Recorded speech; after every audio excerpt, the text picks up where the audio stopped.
दो model paper कराती है, प्रैक्टिस सेट नंबर 1 और प्रैक्टिस सेट नंबर 2, दो कराए हुए हैं। हम लोग आज तीसरा पे चलेंगे और ये थर्ड ये आपके वोकैब से रिलेटेड होंगे। इस वोकैब के अंदर 15 क्वेश्चंस होंगे, तो हम एक एक करके आपसे पूछेंगे और ऑप्शंस के अलावे भी मैं आपसे पूछूंगा कि इनके और ऑप्शंस क्या हो सकते हैं। ठीक है, चलिए। तो इसको लिखना नहीं है, बस आपको देखते हुए चलना है, समझते हुए चलना है। पहला क्वेश्चंस की तरफ हम लोग आगे बढ़ते हैं। We will move to the next questions. कितनी प्यारी तस्वीर आई हुई है ना, ऐसे नहीं लग रहा मैं किसी को देख रहा हूँ। I am looking to someone, है कि नहीं? सबको देख रहे, हाँ? ऐसे क्या कह रहे हैं? हाँ बिल्कुल सबको ही देख रहे हैं भाई, ऐसे थोड़ी है केवल आप ही को देख रहे हैं हम। चलिए, तो ये आपका पहला सवाल है आज का फर्स्ट क्वेश्चन। चलिए, आपको केवल इसके फटाफट आंसर तो बताना ही है, आंसर के साथ साथ आपको इनके और भी वर्ड्स बताने हैं जो आपको आता है। ठीक है, इसका लिखने वाला सिस्टम का है, ये हमेशा यही दिक्कत होता है क्या? ये है, देखो फ्रेंड।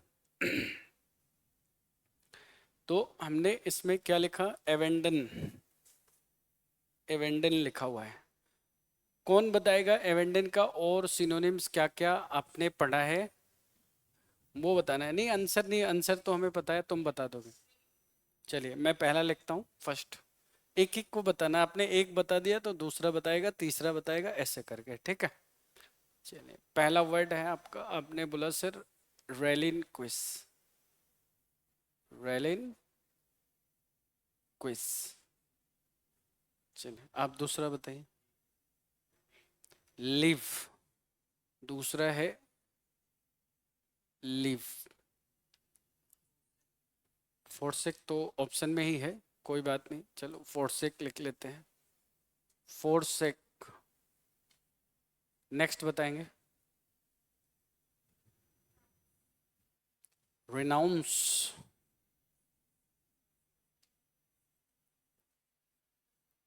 रिनाउंस। नेक्स्ट,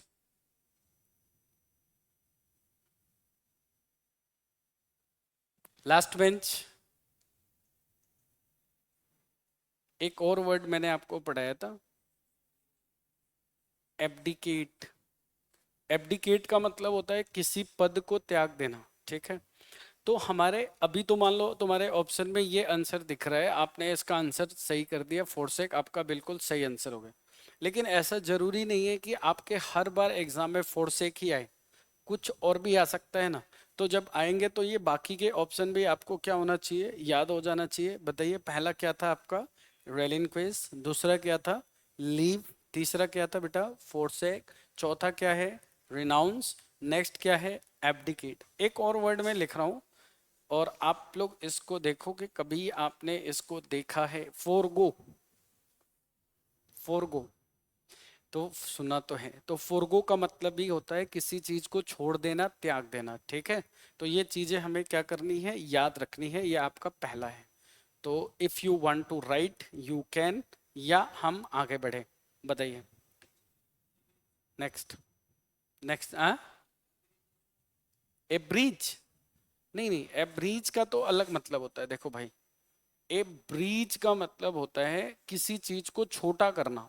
ए ब्रीज का मतलब होता है किसी चीज को छोटा कर देना, कर्टेल।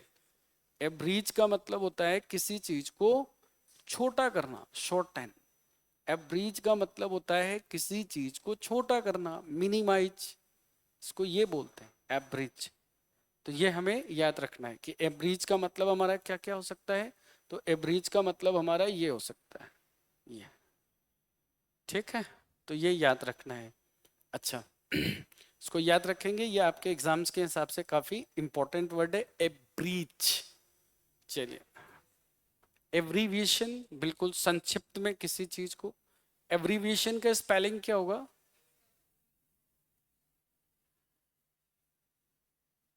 पूरा बोल दिया करो। ABBREVIATION, abbreviation. ठीक है, तो ये आपका क्या है, पहला स्लाइड है जो हमें क्या होना चाहिए, बिल्कुल याद होना चाहिए फर्स्ट क्वेश्चन से।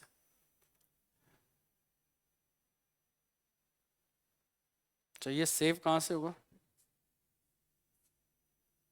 बच्चे लेट कर दिए, जल्दी आ जाओ और इसकी फोटो खींच लो। नहीं तो फिर ये गायब हो जाएंगे। चलो फटाफट देखो, इसको फटाफट कंप्लीट करते हैं। इसमें 15 से 16 क्वेश्चन है, इसको फटाफट देख लेते हैं, है ना। वोकेब इतनी अच्छी तो हो जाएगी जिससे आप पेपर अच्छा करके आओगे। बाकी के वर्ड्स भी अपने ऑप्शंस जो भी हैं, बाकी के ऑप्शन इनको भी अपने देख के क्या करना है, इनको याद करना है। ठीक है, बात समझ में आ गई?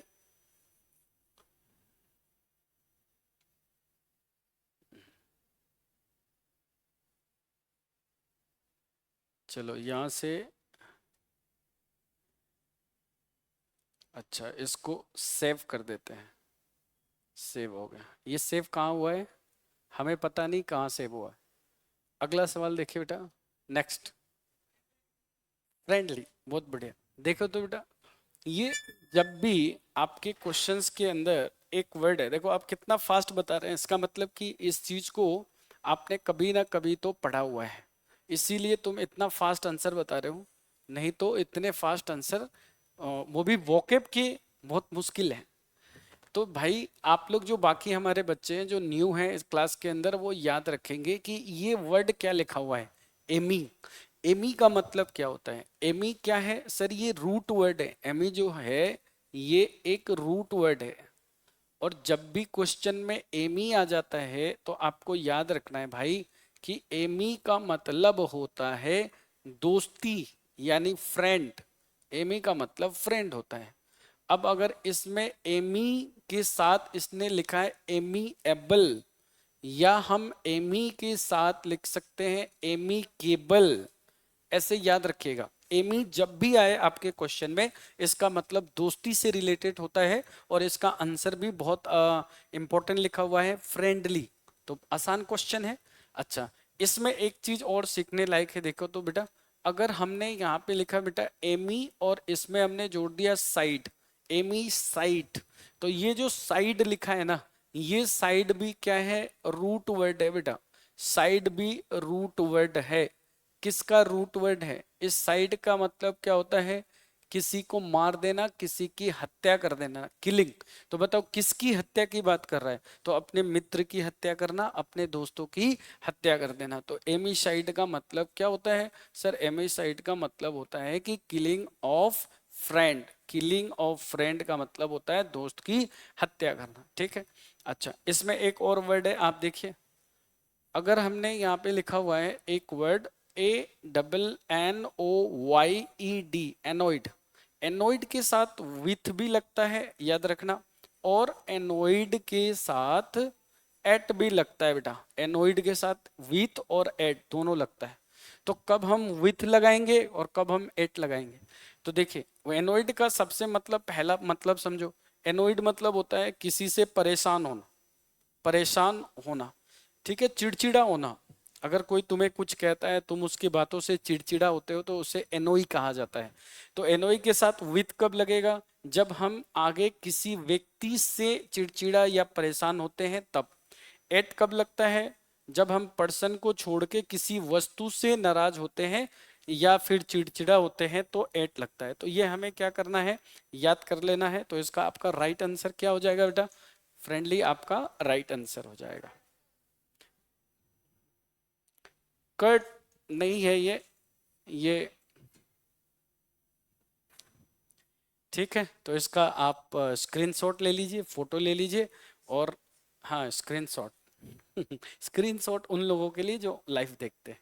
ठीक है, चलिए।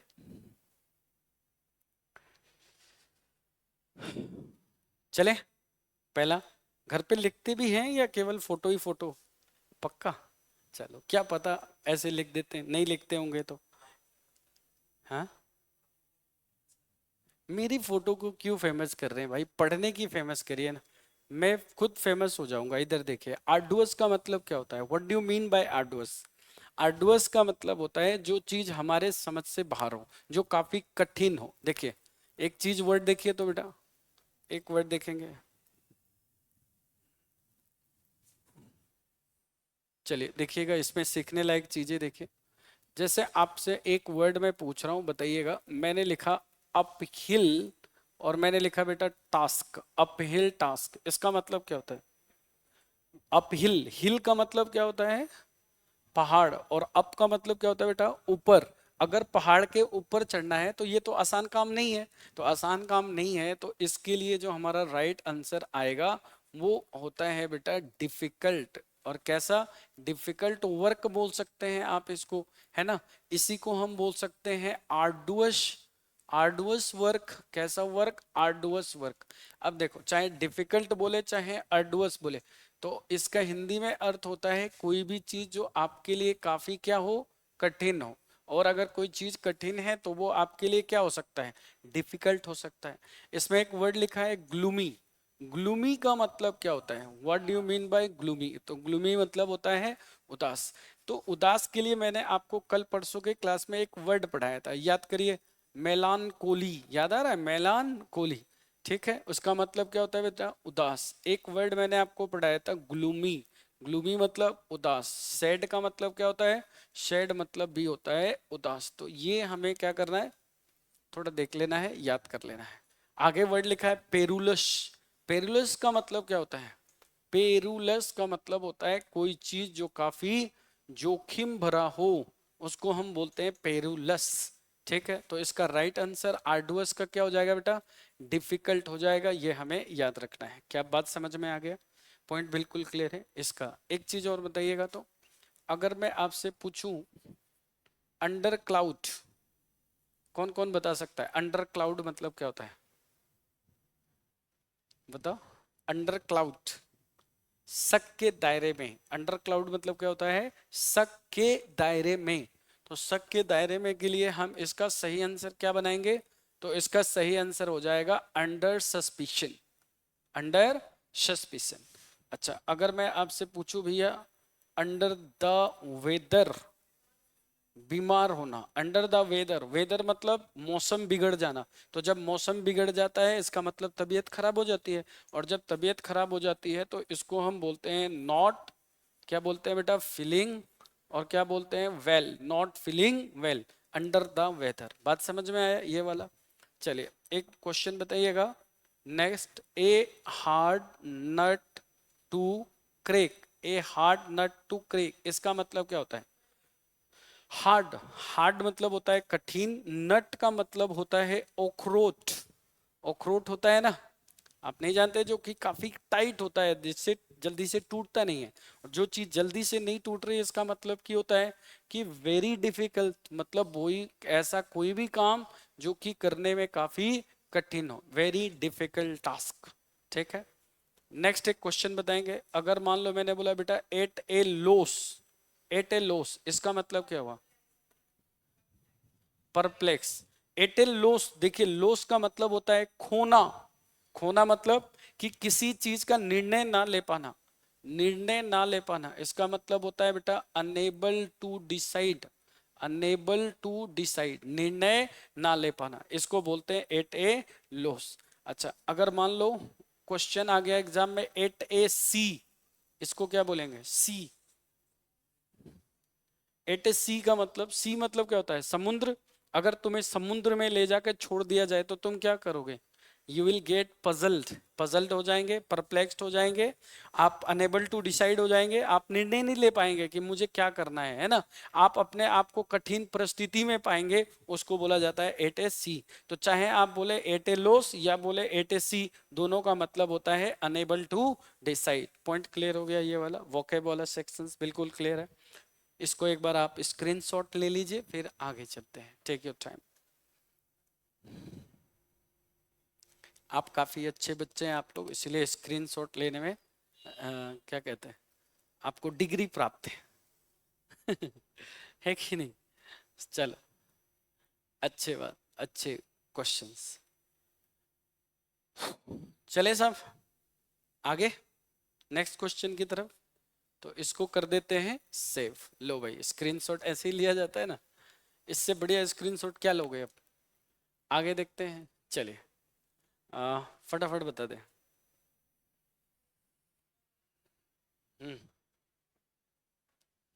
चलिए लिखा हुआ है ऑडासियस, याद रखेंगे सबसे पहले।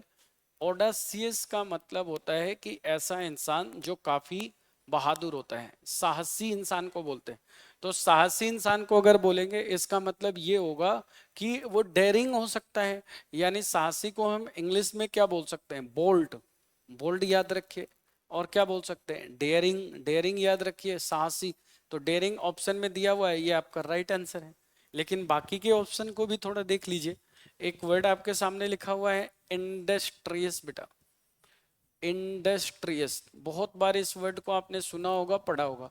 तो इंडस्ट्रियस का मतलब होता है कि कोई भी चीज जो काफी मेहनती लोग होते हैं, जिसको आप इंग्लिश में लेबोरियस के नाम से भी जानते हैं बेटा, लेबोरियस। तो लेबोरियस मतलब भी क्या होता है बताइए, लेबोरियस मतलब भी मेहनती होता है। इसी का एक वर्ड और पढ़ाया था आपको, एसिडुअस। एसिडुअस का मतलब भी होता है क्या, काफी मेहनती किस्म के लोग, ठीक है। अब इसी में एक और वर्ड आता है जिसको हम बोलते हैं डिलीजेंट। तो डिलीजेंट का भी मतलब क्या पढ़ा था आपने, मेहनती ही पढ़ा था। तो ये इसको भी साथ साथ में आप याद रखिएगा। ये क्या है, सिमिलर वर्ड है। सिमिलर वर्ड का मतलब क्या होता है बेटा, सिनोनिम्स होता है। सिमिलर वर्ड्स का मतलब होता है सिनोनिम्स। बात समझ में आ गया।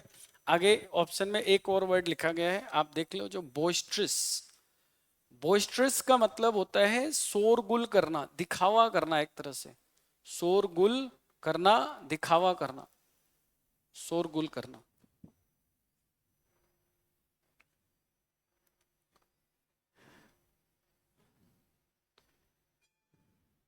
देखिए जितने बढ़िया आपके नोट्स बनेंगे उतने बढ़िया आपकी प्रैक्टिस होगी, चीजों को अच्छे से रिवीजन करिए। अभी आपका टॉपिक चल रहा है एडजेक्टिव। एडजेक्टिव के अंदर हम लोगों ने काफी चीजें पढ़ी हुई हैं, अभी तक पढ़ा है ना, बहुत सारी चीजें पढ़ ली है, कल के क्लास में भी बहुत सारी चीजें हमने पढ़ी। देखो इसको हम करते हैं भैया सेव, आगे चलते हैं, यानी नेक्स्ट। नेक्स्ट क्या है, तो इसको पहले हटाना पड़ेगा तब तो आएगा। चलो ये आसान सवाल है, फटाफट बताता हूँ बस। एमिकेबल अभी अभी आपने पढ़ा था, इसका मतलब होता है दोस्ताना, फ्रेंडली इसका राइट आंसर हो जाएगा। नेक्स्ट क्या है, एड ऑन। एड ऑन, देखिए एड ऑन मतलब होता क्या है, किसको कहते हैं हम। तो एड ऑन का सबसे पहला चीज याद रखेंगे बेटा कि एड ऑन का मतलब होता है किसी चीज को सजाना, है कि नहीं, सजाने के लिए बात कर रहा है। तो सजाने को इंग्लिश में हम क्या क्या बोल सकते हैं, तो डेकोरेट बोल सकते हैं, और क्या बोल सकते हैं सर, ब्यूटीफाई कह सकते हैं, ब्यूटीफाई। और क्या बोल सकते हैं, एडोर्न बोल सकते हैं, एडोर्न, ये बोल सकते हैं। अब ये दोनों तीनों में अंतर क्या है, what is the difference between this three words. तो डेकोरेट का मतलब होता है किसी घर को सजाना, ब्यूटीफाई मतलब होता है किसी दुल्हन को सजाना। ये दोनों में बहुत अंतर है। अपन किसी के दूल्हे को या दुल्हन को डेकोरेट नहीं कर सकते। डेकोरेट हम घर को करते हैं, दिवाली वगैरह पे है ना, लाइट वगैरह लगाते हैं सब, डेट इज कॉल्ड डेकोरेशन, है ना। एडोन मतलब क्या होता है, सजाना। तो ये चीजें भी आपको आनी चाहिए। आगे वर्ड लिखा है ट्रस्ट। ट्रस्ट मतलब क्या होता है, विश्वास। ट्रस्ट मतलब विश्वास। राइटर मतलब क्या होता है, लिखने वाला। और सस्पेक्ट मतलब क्या होता है, संदेह, शक के दायरे में, under suspicion, under a cloud, am I right. तो ये होता है। तो इसको एक बार आप देख लो, फिर आगे चलते हैं, काफी आसान है। चले, छोड़ दें इसको, गुड, सेव तो कर ही देते हैं। चलिए नेक्स्ट क्वेश्चन। यस।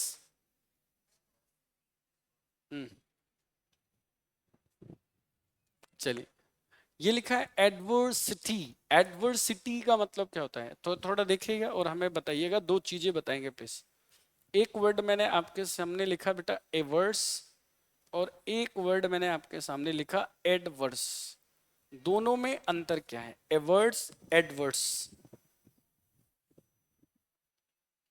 एवर्स का मतलब होता है हिंदी में किसी चीज को नापसंद करना, नापसंद करना, है ना, इसको बोलते हैं एवर्स। इसको इंग्लिश में बोलते हैं स्ट्रांगली, स्ट्रांगली डिसलाइक। स्ट्रांगली क्या करना, डिसलाइक करना। एडवर्स का मतलब क्या होता है, एडवर्स का मतलब होता है कोई चीज जो तुम्हारे बिल्कुल विपरीत हो, विरोधाभास, विरोध करना किसी चीज का, एडवर्स सिचुएशंस बोलते हैं ना। अब इसमें से आपके पास ऑप्शन है कौन सा? सबसे पहला हॉस्टिलिटी। हॉस्टिलिटी मतलब क्या होता है? मतलब किसी से दुश्मनी का भावना रखना, उसको बोलते हैं हॉस्टिलिटी, है ना। अच्छा, हॉस्टिलिटी की जगह अगर क्वेश्चन में मान लो ऐसे आ जाए हॉस्पिटेबल, इसका क्या मतलब होगा? अरे, हॉस्पिटेबल मतलब होता है मेहमान नवाजी करना, वेलकमिंग करना। हॉस्पिटेबल मतलब क्या होता है? मेहमान नवाजी करना। आपको ये मैंने फर्स्ट प्रैक्टिस सेट में कराया था, आप याद करिए। हॉस्पिटेबल, मेहमान नवाजी करना। इसमें ओपोनेंट, ओपोनेंट का मतलब क्या होता है? ओपोनेंट का मतलब होता है विरोधी। ओपोनेंट मतलब क्या होता है? विरोधी। जैसे मान लो इंडिया पाकिस्तान का मैच चल रहा है, तो इंडिया का विरोधी कौन है? पाकिस्तान। और पाकिस्तान का विरोधी कौन है? इंडिया। इसको बोलते हैं आमने सामने जो रहता है ओपोनेंट, उसको बोलते हैं। मिस फॉर्चून, देखिए फॉर्चून का मतलब क्या होता है? सौभाग्य, सौभाग्य। फॉर्चून मतलब तुम्हारी भाग्य।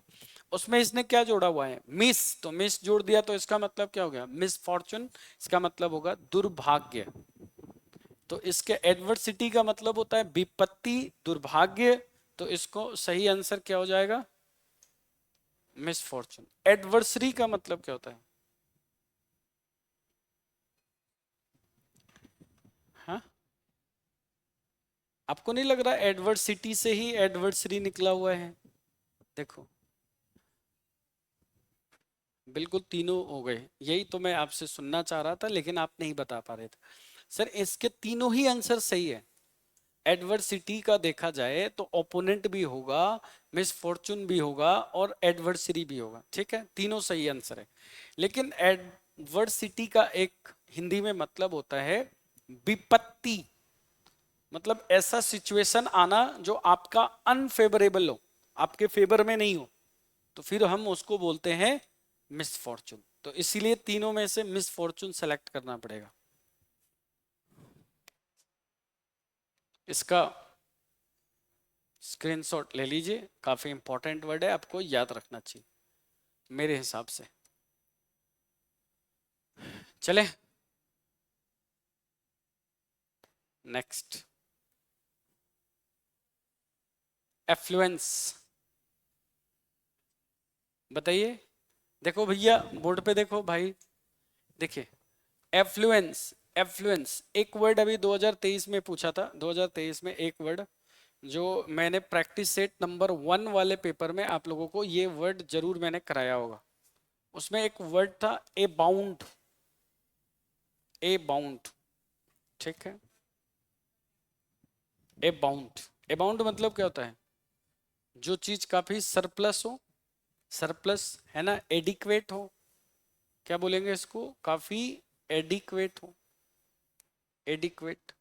काफी सफिशिएंट हो, सफिशिएंट, पर्याप्त हो। काफी इनफ हो, इनफ, है ना। और एक तरफ लिखा मैंने एफ्लुएंस।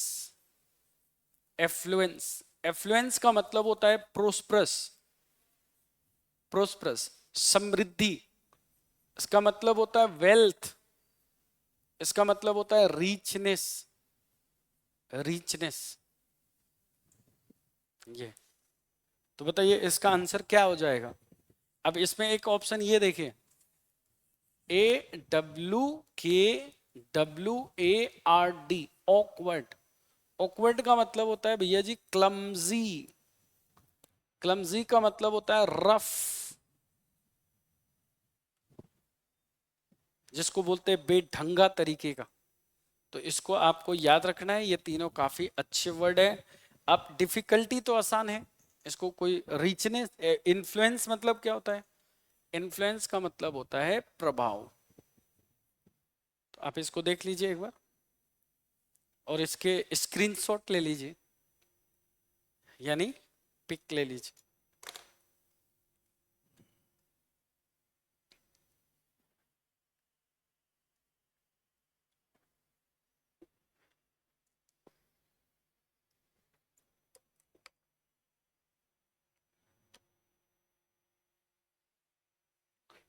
चले सेव कर देते हैं। तो इसका राइट आंसर रिचनेस होगा ए ऑप्शन, सेव। सेव के बाद इसको आगे करते हैं। एब्सटेन, आसान सवाल है। एब्सटेन के लिए आपको दो चार चीजें याद रखनी है, और वो दो चार चीजें क्या हैं वो मैं आपको बता देता हूं। देखो दोस्त, पहली चीज तो आप ये याद रखना कि ये जो एब्सटेन वर्ड है इसके साथ प्रीपोजिशन फ्रॉम लेता है। एक तो ये चीज आप याद रखिए। दूसरी चीज है आपको याद रखनी है कि इसके बाद आपको जीरेंड का प्रयोग करना है, यानी V1 प्लस ING का प्रयोग करना है। एक तो ये याद रखना है। तीसरा बात आपको याद रखना है कि रिफ्रेन जो है इसका सिनोनिम्स वर्ड होता है रिफ्रेन, और रिफ्रेन के साथ भी हम फ्रॉम लगाते हैं, और उस फ्रॉम के बाद भी ING फॉर्म आता है। एब्सटेन का हिंदी में अर्थ होता है बचना, यानी हम इसको बोल सकते हैं किसी चीज से परहेज करना। एब्सटेन फ्रॉम यानी परहेज करना, ऐसे। तो ये आपका राइट आंसर होगा। एक वर्ड इसमें और लिखा है जो कि एग्जाम के लिए इंपॉर्टेंट है। इंसिस्ट के साथ ऑन लगता है, इंसिस्ट ऑन।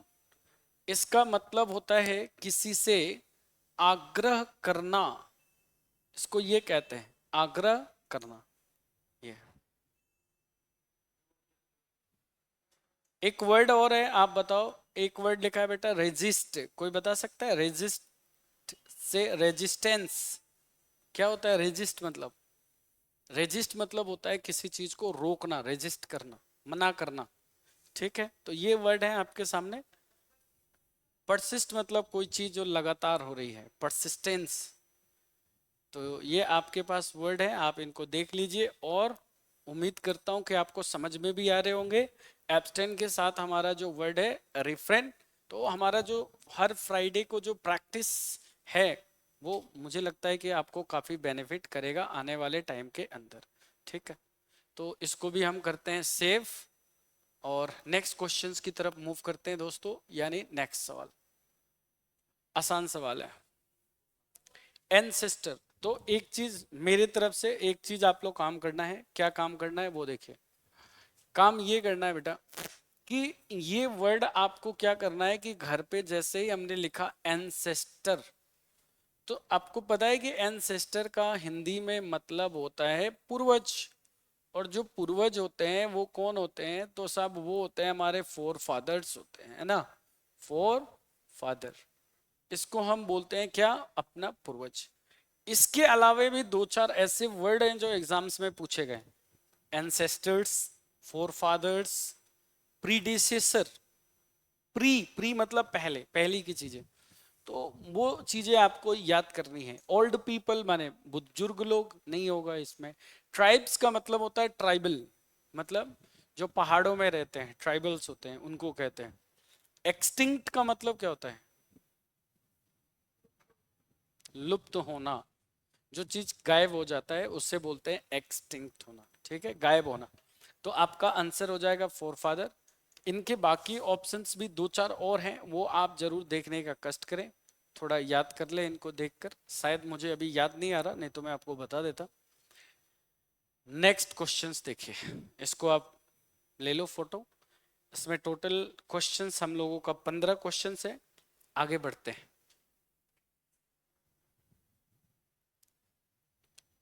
देखो दोस्त, अपीयर बहुत आसान सवाल है। अपीयर देखो तो, चलिए इसके बारे में मैं आपको थोड़ी हिस्ट्री बता देता हूँ। थोड़ा देखिए अपीयर, अगर आप आता है तो अच्छी बात है, नहीं आ रहा है तो कुछ सीखने की कोशिश करें। देखो बेटा, अपीयर जो है ना, इसके बहुत सारे मतलब होते हैं। अपीयर के बहुत सारे मीनिंग होते हैं, और इससे रिलेटेड एग्जाम्स में कई सारे क्वेश्चन बनाए जाते हैं। एक अपीयर का मतलब होता है किसी चीज को प्रकाशित करना। प्रकाशित करना, प्रकाशित करना को हम क्या बोलते हैं? पब्लिश।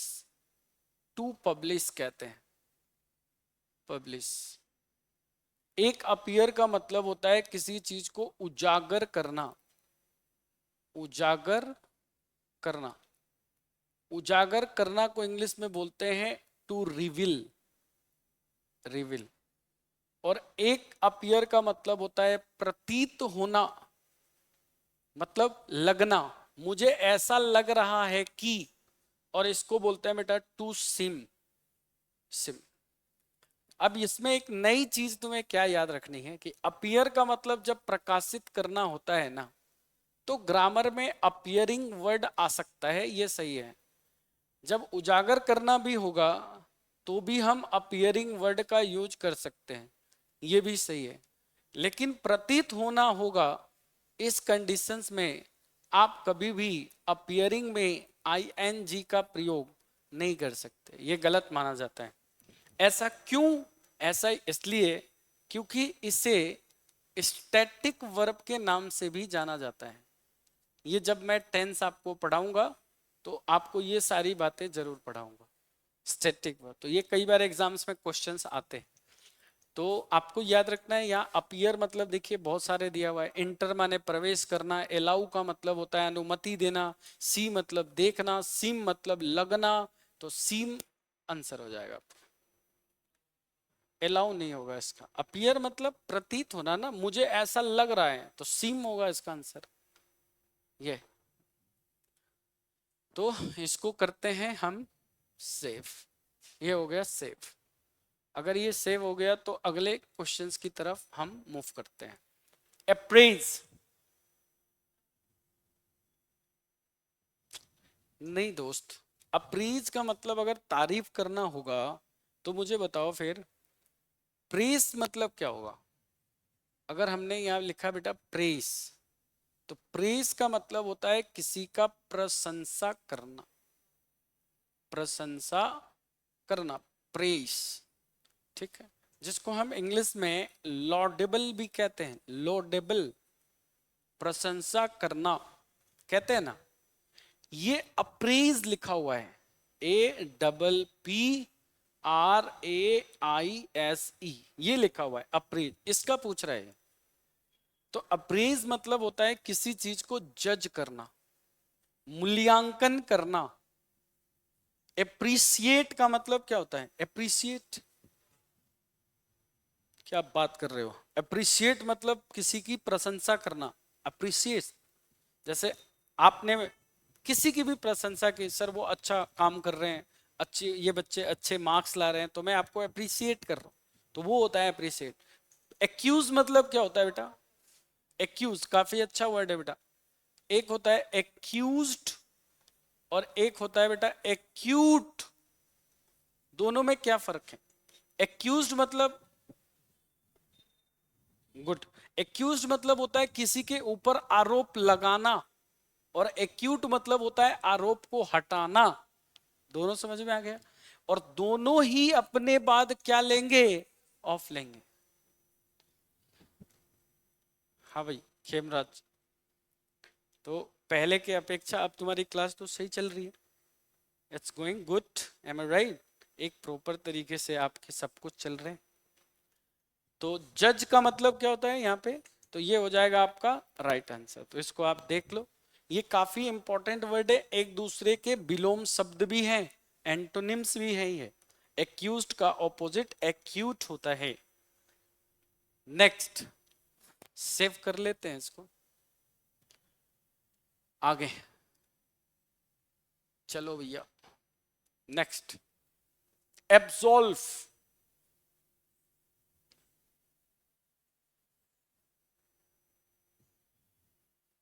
बोलो बोलो, कोई बात नहीं। एब्सॉल्व, चलिए देखिए, पनिश का मतलब सजा देना, ये गलत है, ठीक है, ये नहीं होगा। कंज्यूम मतलब निगलना, कंज्यूम करना मतलब किसी चीज को निगल लेना को कंज्यूम कहते हैं। विथ होल्ड, ये क्या हो गया? अच्छा, ये इधर उधर भी आ सकता है क्या? ये तो खतरनाक काम है। चलो, अभी अभी आपने एक वर्ड पढ़ा है बेटा, एक्यूट पढ़ा है ना? बताइए एक्यूट मतलब आपने क्या पढ़ा है? आरोप लगाना या आरोप हटाना? आरोप, बोलो, हटाना, बिल्कुल सही है। और एक्यूट के साथ ऑफ आता है। तो एब्सोल्व का मतलब होता है किसी को बरी करना, तो बरी करने के लिए हम क्या बोलेंगे, एक्यूट कहते हैं। तो ये आपका राइट आंसर हो गया option number D. I am not sure about this word, ठीक, will check it, you check the word. Next, atrocity. Atrocity, atrocity, देखिए एक एक होता है एनवी, देखो ये दोनों वर्ड बहुत अच्छे से समझना, एनवी और जेलस। देखिएगा, एनवी और जेलस, देखिए तो एक वर्ड होता है, आपने पढ़ा होगा Zelous, एक वर्ड होता है Zeal, और एक वर्ड होता है बेटा Jealous। देखिए तो कितने वर्ड आ गए। जिल का मतलब होता है उत्साह, जेलस मतलब होता है उत्साही, उत्साही, और जेलस का मतलब होता है ईर्ष्या करना, जलना। कैसे जलना, दो तरह का जलना होता है। ज, जैसे मान लो कि मेरे पास कार नहीं है और बाकी कोई टीचर जो पढ़ाते हैं उनके पास कार है, फॉर एग्जाम्पल, अब मैं उनकी कार को देख के जल रहा हूं अंदर ही अंदर, यार उसके पास कार है मेरे पास नहीं है, ऐसे इसको भी जलना ही होता है ना। यानी दूसरे की चीजों को देखकर जलना, उससे तो कहते हैं जेलस। तुम्हारी चीज है और वो दूसरे के पास जा रही है, उसको देख के आपको जलन कई बार नहीं होता है, तो वो किस तरह का जलन हो जाएगा। जैसे वो नहीं नहीं, वो तो मुझे पता है एनवी होता है, लेकिन उसके एग्जाम्पल सेट करो, एग्जाम्पल बताओ, गिव द एग्जाम्पल। तुम्हारी चीज किसी अच्छा छोड़ो, छोड़ो फिर इसको हटा दो। अब तुम्हारी चीज है वो कहीं और जा रहे है, जा रहा है, जा रही है और तो फिर उससे तुम्हें जलन हो रहा है ना, कि कल तक तो तुम मेरी दोस्त थी और आज किसी और की हो गई, तो फिर उससे भी अपने को ईर्ष्या होता है, जलन होता है, उसको बोलते हैं ईर्ष्या होना, एनवी होना, ठीक है। तो एट्रोसिटी का यहाँ पे आंसर होगा हिंसा, और हिंसा होगा तो आंसर होगा वायलेंस। एक वर्ड है एब्सुर्डिटी, बताइए क्या होता है। विथ हेल्ड आपने चेक किया क्या है।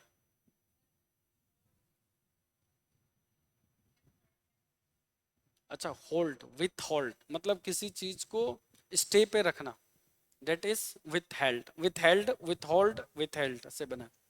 एब्सुर्डिटी देखो, एब्सुर्डिटी, बताइए तुम लोग लिख रहे हो या फोटो ले रहे हो, फोटो, चलो अच्छी बात है।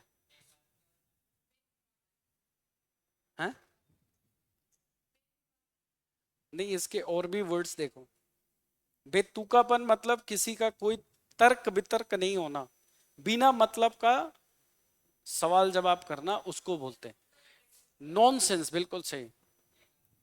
किसका, ए का, ए का नहीं बताया क्या, जलना, ऐसे ऐसे तुम्हारी गर्लफ्रेंड है, ठीक है, नहीं है तो हो जाएगी, इतना क्या टेंशन ले रहा है, नहीं है तो हो जाएगी बेटा, इतना वो मत समझो, अभी अभी तो पूरी उम्र तुम्हारी बाकी है यार, गर्लफ्रेंड के पीछे पड़ गया, ये बोलना चाहिए कि हमें नहीं चाहिए सर, है। अच्छा, गर्लफ्रेंड को लोग है ना एक अलग नजर से भी देख रहे हैं, कल मैंने ये डिफेंस वाले बैच में भी बताया था। भाई गर्लफ्रेंड वो हो सकती है जो तुम्हारे क्लास में पढ़ती हैं, वो अलग बात है कि तुम किस नजर से उससे देख रहे हो, डेट इज अनदर थिंग, ये बात है। तो गर्लफ्रेंड अगर तुम्हारी है और वो चली जाए वो बगल वाले भाई के पास तो फिर क्या हो जाएगा, तुम्हें जलन होगा कि नहीं होगा। तो कैसे जलन होगा, नहीं होगा जलन, तो फिर वो तुम्हारी गर्लफ्रेंड ही नहीं है।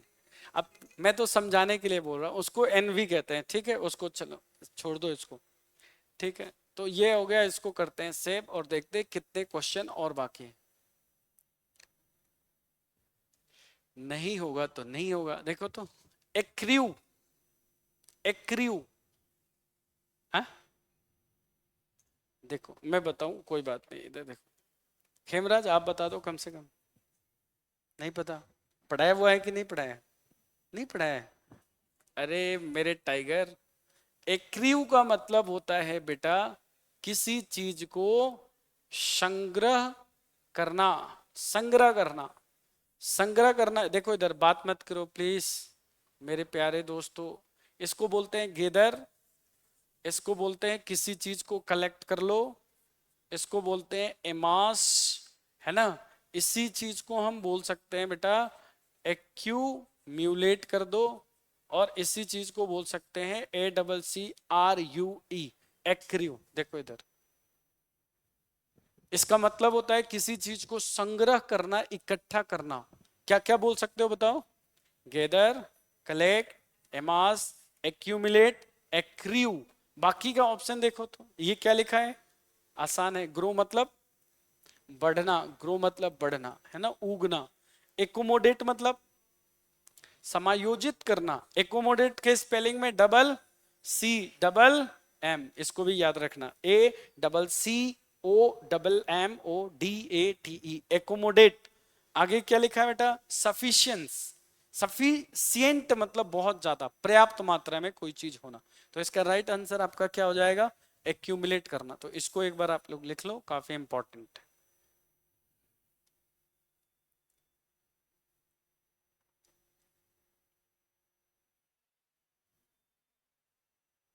चले साहब, अब तो याद हो गया। अब तो बता दोगे एक्रू मतलब क्या होता है? संग्रह करना होता है, ठीक है। हाँ, तो वो के मुझे लग रहा है मैं ज्यादा ही पढ़ा रहा हूँ, नहीं पढ़ा रहा हूँ इस बार। पिछले बार अपन ने ग्रामर ज्यादा लिया था। देखो, क्वेश्चन टोटल 25 आते हैं टोटल, उसमें से 10 क्वेश्चन वोकैब के आएंगे, 15 ग्रामर के आएंगे, ठीक। अगला सवाल। अच्छा खत्म? अरे खत्म हो गया, अंत भला तो सब भला।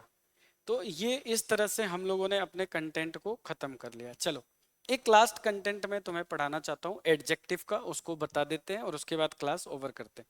जैसे हमने आपको पिछले क्लास में प्रॉपर एडजेक्टिव बता दिया, पजेसिव एडजेक्टिव बता दिया, इंट्रोगेटिव एडजेक्टिव बता दिया, डेमोन्स्ट्रेटिव बता दिया, डिस्ट्रीब्यूटिव बता दिया ना अभी तक? हाँ।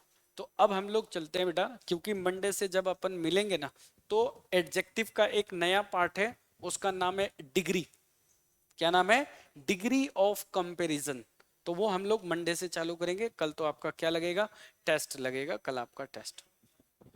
कल मैं तो आऊंगा, मेरे सामने ही टेस्ट लूंगा और उसका सॉल्यूशन भी हैंड टू हैंड कराएंगे। नहीं तो क्या होता है कि फिर वो पढ़ा ही रह जाता है ना, तो वो काम करेंगे। देखिए एक देखेंगे बेटा,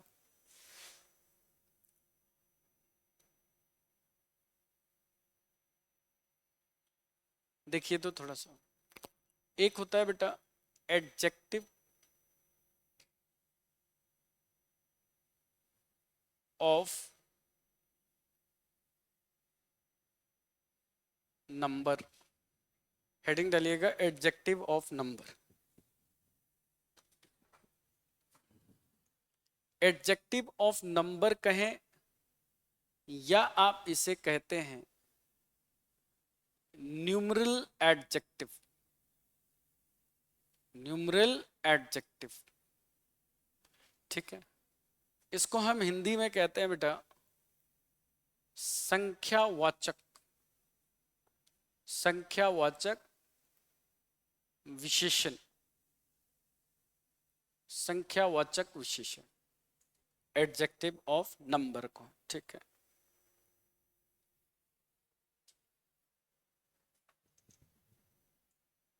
इसके एक पॉइंट लिखिएगा, इट टेल्स और डिस्क्राइब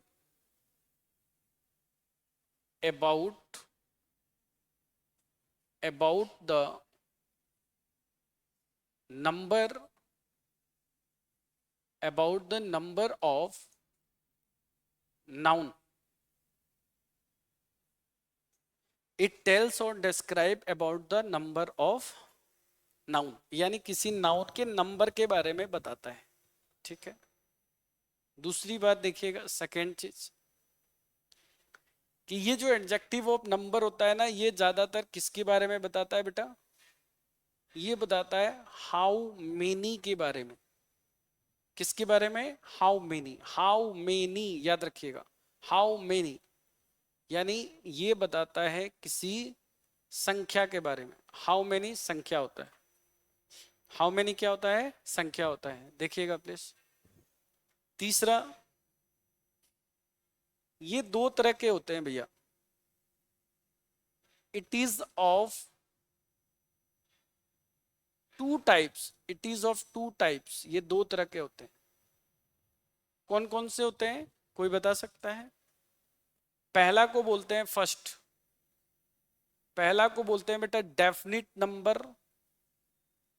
डेफिनिट नंबर जिसको बोलते हैं निश्चित संख्या।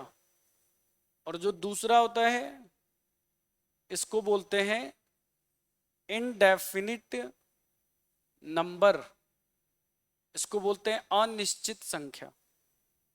एक होता है डेफिनिट नंबर और एक होता है इनडेफिनिट नंबर। इसको बोलते हैं निश्चित और एक को बोलते हैं अनिश्चित। ये हमको याद रखना है। अब ये जो डेफिनिट नंबर होता है ना बेटा, क्या डेफिनिट नंबर, ये जो होते हैं डेफिनिट नंबर, ये हमें याद करना है। ये तीन तरह के होते हैं। Is of three types. तीन तरह के डेफिनिट नंबर होते हैं। कौन कौन से होते हैं? ये आपने आर्टिकल टॉपिक में पढ़ा है। एक होता है बेटा ऑर्डिनल नंबर, एक होता है बेटा कार्डिनल नंबर। Cardinal number. और एक होता है बेटा multiplicative number. Multiplicative number. Number जो ऑर्डिनल नंबर होता है, ये आपने पढ़ा है, ये क्या करता है? रैंक बताता है। फर्स्ट हो जाएगा, सेकंड हो जाएगा, थर्ड हो जाएगा, है ना? ये क्या होता है? ये हमें क्या बताता है? रैंक बताता है। ये हमें रैंक या हमें बताने का काम करता है। और एक होता है कार्डिनल नंबर, जिसको हम कहते हैं बेटा 1 2 3 4, ये होता है। ये हमें काउंटिंग बताने का काम करता है, यानी गिनने वाली चीजें बताता है ये।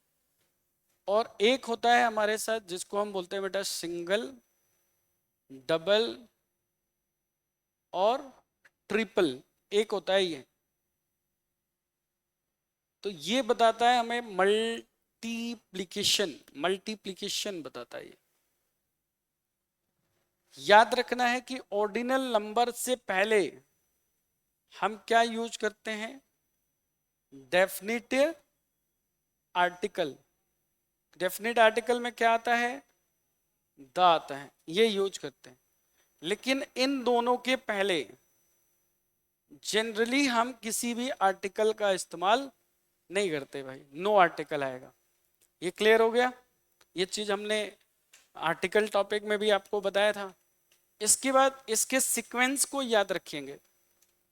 सीक्वेंस, सीक्वेंस में याद रखेंगे, पहले ओ आएगा, फिर सी आएगा बेटा, फिर एम आएगा। ये सीक्वेंस याद रखिएगा। ये एग्जाम में कई बार पूछ देता है कि इसका क्रम कैसे होगा। तो पहले ऑर्डिनल, फिर कार्डिनल, फिर मल्टीप्लिकेटिव। ये ऐसे आएगा। और एक होता है जिसको हम बोलते हैं इनडेफिनिट नंबर बेटा। Indefinite number. तो इनडेफिनिट नंबर में हम किस किस को पढ़ सकते हैं बेटा? सम को पढ़ते हैं, कुछ मेनी को पढ़ लेते हैं, ऑल को पढ़ लेते हैं भैया। इसके बाद फ्यू को पढ़ेंगे, ए फ्यू को पढ़ेंगे और द फ्यू को पढ़ेंगे। द फ्यू, ये होते हैं आपके इनडेफिनिट नंबर, जिसको हम बोलते हैं अनिश्चित संख्या। ठीक है, तो ये आपके यहां से भी क्वेश्चंस एग्जाम में पूछे जाते हैं।